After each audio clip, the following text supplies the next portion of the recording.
It was a dreary September day. I'd had a very busy day at work and an important story to finish, so I'd stayed in the newsroom longer than usual. It was already 8:30 p.m.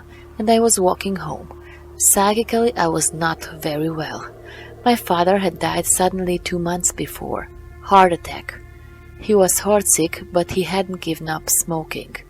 Sometimes in the evenings I thought I could hear him coughing, but it was all in my imagination. It began to rain lightly. It was a cold fall rain with small drops that penetrated through my jacket and into my skin.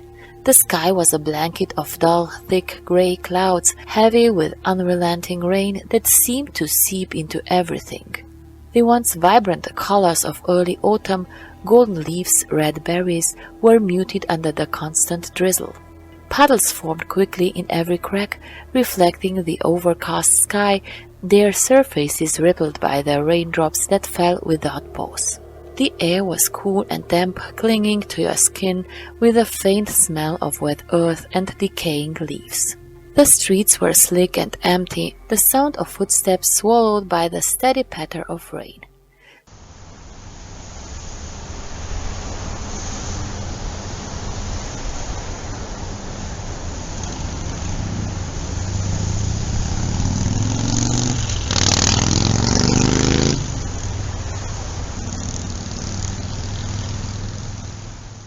Some people rushed by, hunched under umbrellas or wrapped tightly in coats, eyes downcast to avoid the splashes from passing cars. The wind sent cold sprays of water sideways, soaking everything further. There was a heaviness in the air, a sense that the night will drag on like this, slow and dreary, with no hope of the sun breaking through tomorrow morning. I had no umbrella with me. It was already getting dark outside.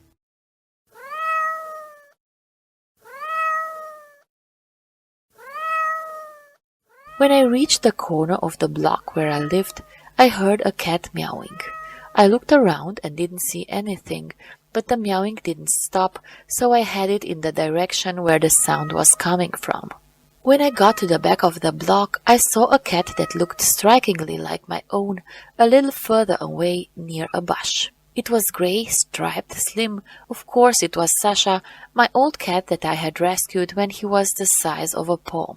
But how did he manage to escape? I knew he hadn't been feeling well for days, vomiting occasionally, very weak. The vet had given him some vitamins, but he didn't seem to be getting any better. He was a 17-year-old cat.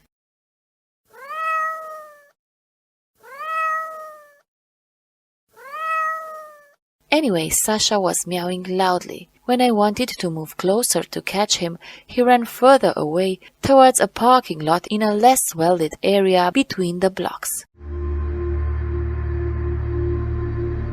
It was an area where I wouldn't go after dark, or under no circumstances would I go alone. But what was I supposed to do? I had to catch the cat that had escaped from an apartment block by a method known only to him. So I ran into the parking lot. Sasha seemed to have escaped into an obscure area of the parking lot. Arriving there, I noticed a gang of 4 boys attempting to vandalize a red car. But wait a minute, it was my own car, the old red Ford Fiesta that had been parked there for weeks. Since I lived close to the newsroom, I didn't have to drive to work.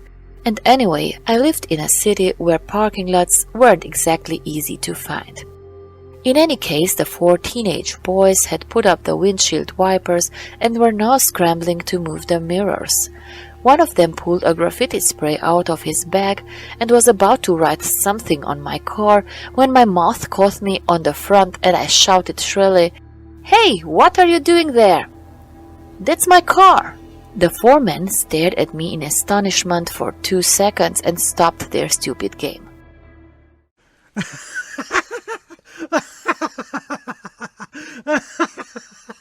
Then they burst out laughing, coming towards me. I froze. I was shaking inside with fear, but on the outside I was trying to look strong. When they got closer, I got a better look. They looked much older than they probably were, very thin, their faces yellowed from smoking, from drugs. I think they were gypsies, but I'm not sure. In any case, it was very clear that they were homeless, scatterbrained, and probably under the influence of drugs or at least alcohol, which they drank because it was cheap and quickly put them into a euphoric state. They surrounded me and started laughing hysterically. "This stupid bitch has some nerve," one of them said. I could already see myself being robbed, raped, or at least well shoved and my cell phone and earrings stolen when a hoarse male voice came out of the darkness. "Leave her alone." Then the hoarse voice coughed as a chain smoker does. All 5 of us looked in the direction of the voice and saw the silhouette of a man in jeans, hat, long hair. I didn't get a look at his face. The hat obscured it, not letting his face show. I fainted. Time seemed to stand still. The silhouette stood still. Looking closer, I noticed that his feet were not touching the ground. That must have been the moment when the other 4 noticed that the man or figure's feet were not touching the ground. They ran off. I just stood there. I was terrified. When I get scared, I freeze. I can't move.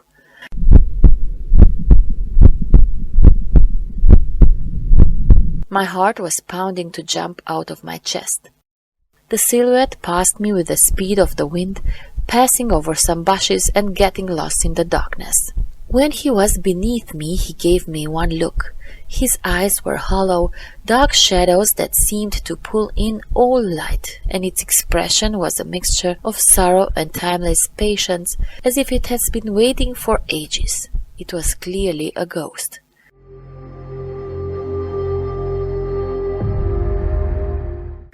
Only when it was gone did I catch my breath and run home. The car was safe. I was safe. I quickly went upstairs, unlocked the door, and that was when I saw him. Sasha, the cat, was lying in the middle of the hallway. Unfortunately, he was dead.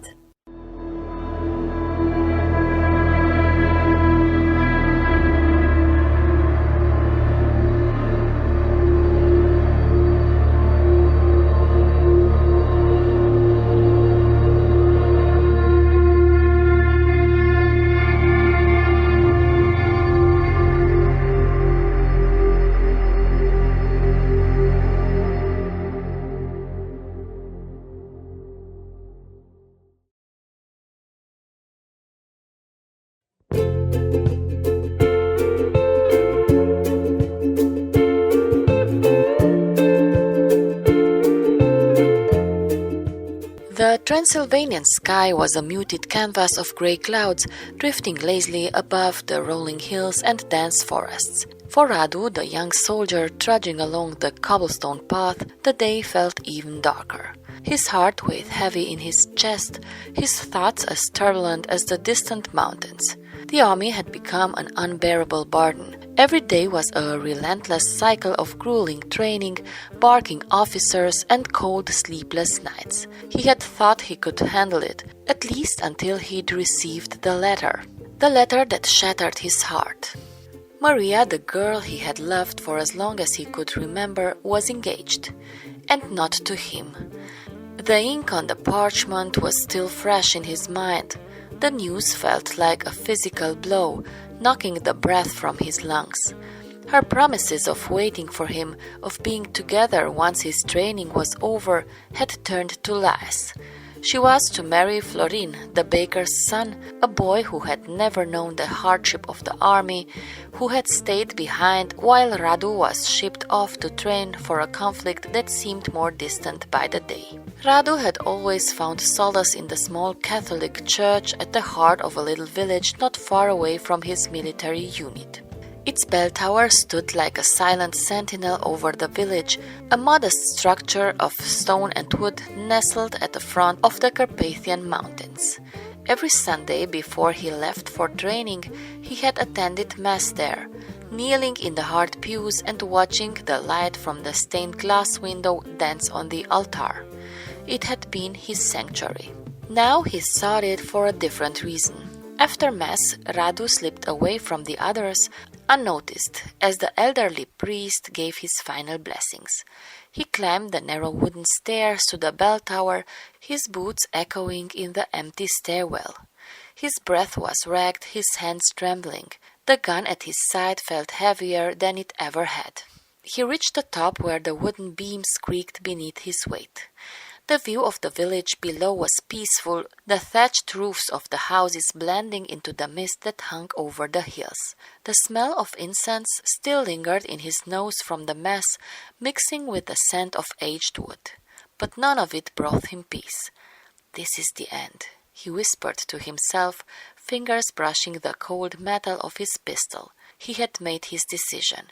He couldn't go back to the army, not after this. And Maria had betrayed him. The pistol shook in his hand as he raised it to his temple. His heart pounded and he closed his eyes, whispering a final prayer.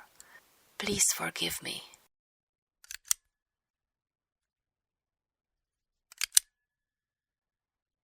Before he could pull the trigger, a soft voice cut through the silence. "You shouldn't do that." Radu's eyes snapped open, his finger freezing on the trigger. He turned startled, and there, standing in the corner of the tower, was a young girl. She was dressed simply, her long dark hair falling in waves over her shoulders.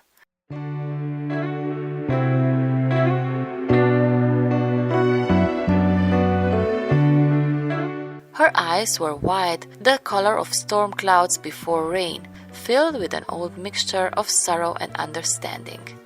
"Who?" Radu stammered, lowering the gun. How did you?" She stepped forward, her expression calm, though her voice carried a gentle urgency. "I saw you come in. I followed. I didn't want you to be alone." Radu blinked, still in shock. "Who are you?" She didn't answer right away. Instead, she came closer, her eyes never leaving his. "There's more for you than this," she said softly, gesturing to the pistol in his hand. "This isn't your path." Radu swallowed hard, his grip on the gun loosening. Her presence was like a balm to his tortured soul. He hadn't expected to find anyone here, let alone someone who seemed to know exactly what he was feeling. He searched her face, looking for some sign of how she could understand. "Why should I listen to you?" he asked, though his voice had lost its edge. "Because I know," she whispered, her voice almost breaking. "I know what it feels like to lose everything. But it's not the end, Radu. It never is." He hadn't told her his name. The realization startled him, but before he could question it, she reached out and gently placed her hand on his. Her touch was warm, and for a moment Radu felt a flicker of something he hadn't felt in a long time. Hope. "Go back," she urged him. "Finish what you started. The pain will fade and you'll find your way again." Radu stared at her, his chest tightening with emotion. He didn't know why, but something about her words, her presence, made him believe her. Slowly he lowered the pistol, his hand shaking as he tucked it back into its holster. The girl smiled, a soft, knowing smile that seemed to hold secrets beyond her years. "Good," she said simply, then turned and walked away, disappearing down the narrow stairwell. Radu stood there for a long time, staring at the spot where she had stood. He felt lighter, as though a weight had been lifted from his shoulders. He didn't know who she was or where she had come from, but she had saved his life. And for some reason, she had known exactly how to do it. 3 months later, Radu returned to his home village. The army training had been hard, but he had pushed through, driven by the memory of that girl in the bell tower. Her words had stayed with him, echoing in his mind during the long nights and grueling days. And now, at last, he was home. The village was just as he had left it, small, quiet, and nestled in the shadow of the mountains. The church bell chimed as he walked down the familiar streets, greeting old neighbors and friends. It was Sunday, and the church was filled with the usual people. Radu found his seat near the back, as he always did, and bowed his head in prayer. But something felt different today. As the Mass went on, he found his gaze drifting toward the front of the church where a lone girl sat. She was young, her dark hair cascading down her back, and she sat quietly, her hands folded in her lap. There was something about her that tugged at Radu's memory, though he couldn't quite place it. His friend Petru leaned over and whispered in his ear, "Do you see her?" Radu nodded slightly. "Who is she?" "They say she came back from the dead," Petru murmured, his voice low. "She was ill, deathly ill, just a few months ago. Everyone thought she was gone, but then she recovered, miraculously, they say." Radu's heart skipped a beat. His eyes widened as he took a closer look at the girl. She was too far away for him to see her face clearly, but something about her posture, her presence, felt hauntingly familiar. The mass ended, and as the villagers began to leave, Radu stayed in his seat watching the girl as she rose and made her way toward the door. She moved with a quiet grace, her head bowed slightly. Radu stood, his heart racing, and followed her outside. He caught up to her just as she reached the foot of the bell tower, a place very similar to the one where he had almost taken his life 3 months ago. She turned slightly, and when her eyes met his, Radu felt a shock of recognition. It was her, the girl from the tower. "You!" His voice faltered as he stepped closer. "You were there, in the tower, that day." She smiled softly. The same knowing smile she had given him before. "I told you," she said quietly. "There's more for you than what you see right now." Radu's throat tightened, emotion welling up inside him. She looked at him for a moment, her eyes soft and filled with something that seemed almost otherworldly. Then, without answering, she turned and walked away, disappearing into the mist that clung to the village streets. Radu stood there, breathless, watching her vanish into the fog. His heart pounded in his chest, a mix of awe and confusion swirling inside him. He didn't know who she was, but he eagerly wanted to know her better, for she had once saved his life.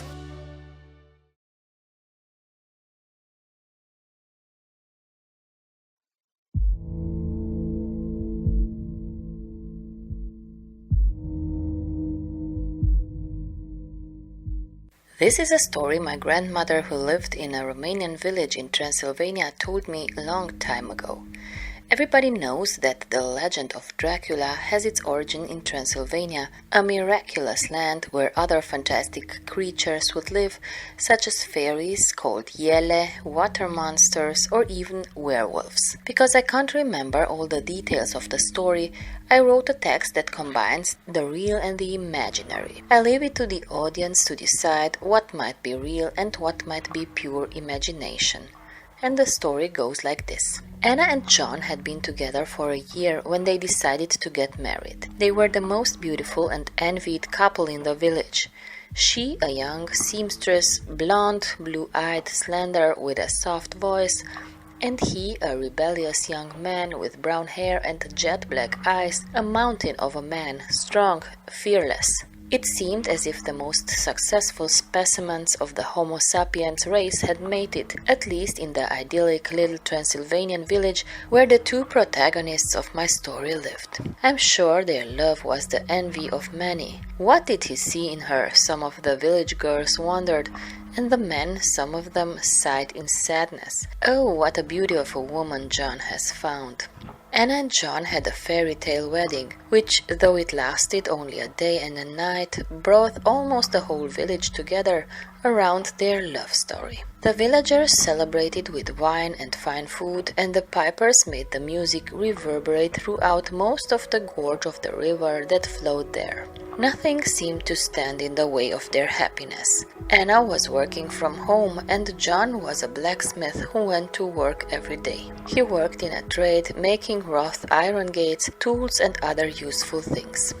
But dark clouds were gathering over their marriage. Not half a year into their marriage, rumors began circulating in the village that John had a mistress. Sometimes the villagers would see him walking in the woods alone, but probably with a hidden purpose. It was believed that John was meeting another girl from the village. Nobody knew who the secret mistress could be. The women began to whisper behind her back when Anna passed in the street, and the men even seemed annoyed, not understanding why a woman as beautiful as Anna was not enough for him. It's clear that beauty and perfection become boring with time. They don't say that for nothing. No matter how good she looks, no matter how sweet she talks, someone somewhere is tired of putting up with her shit. And that's probably how it was, or at least that's what they thought about those two. Anna and John had started arguing.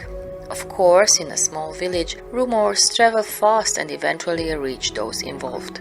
To make sure this was the case, Anna followed John to his workplace one day and stayed at a neighbor's house who lived nearby so she could see what he was up to from the window. She had also slept very poorly at night, the full moon making her more sensitive and restless. After a couple of hours of John working in the trade, she saw him coming out the door. She followed him from a distance to see where he went. And surprise, John went straight to the woods and plunged into it. It was clear John had a mistress.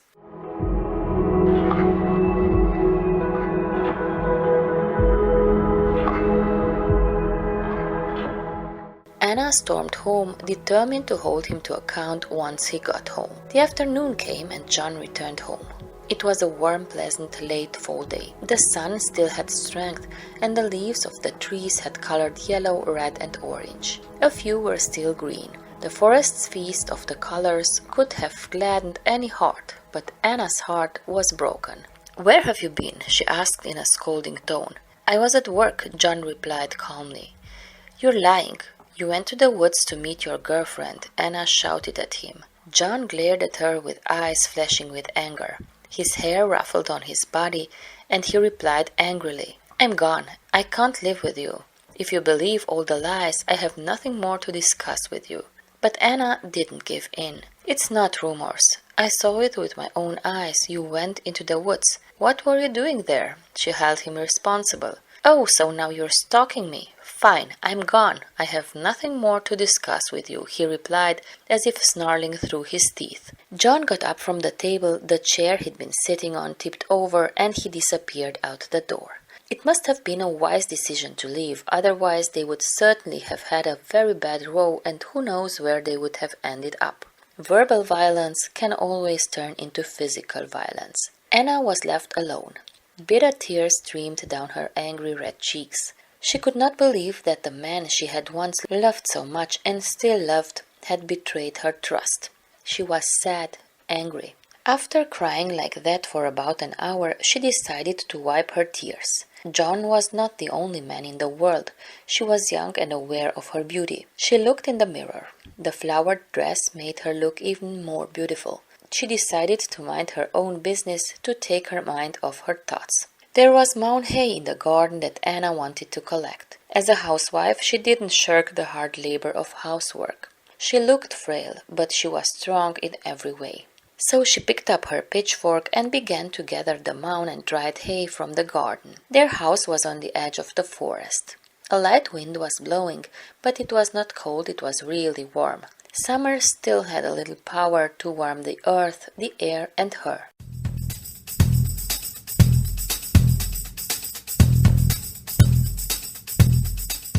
As she worked like this, she suddenly heard an ominous growl.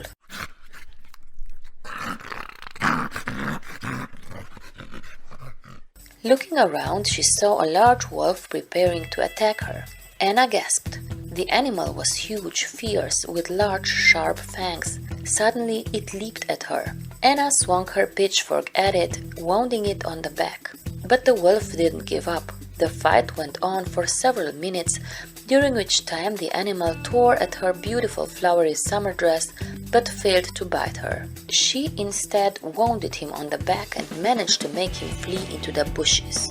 Exhausted and frightened, she ran into the house and closed the door behind her. The danger seemed gone, or so she thought. After a couple of hours, during which Anna had changed and calmed down, John appeared home.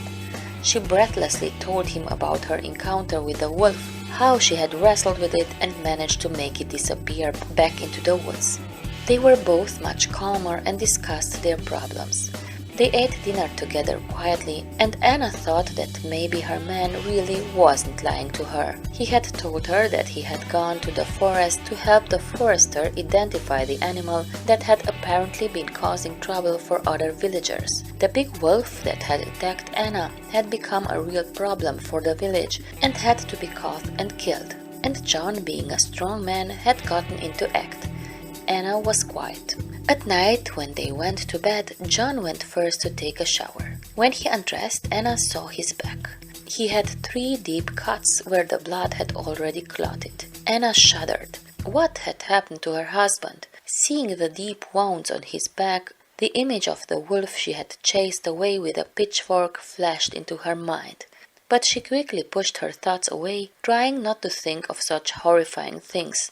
As he crawled into bed beside her, John turned his gaze to his beautiful wife and smiled a toothy smile. Then Anna caught between her husband's teeth a piece of flowered fabric from her own dress, and she immediately realized why her husband went to the woods so often. John was in fact a werewolf.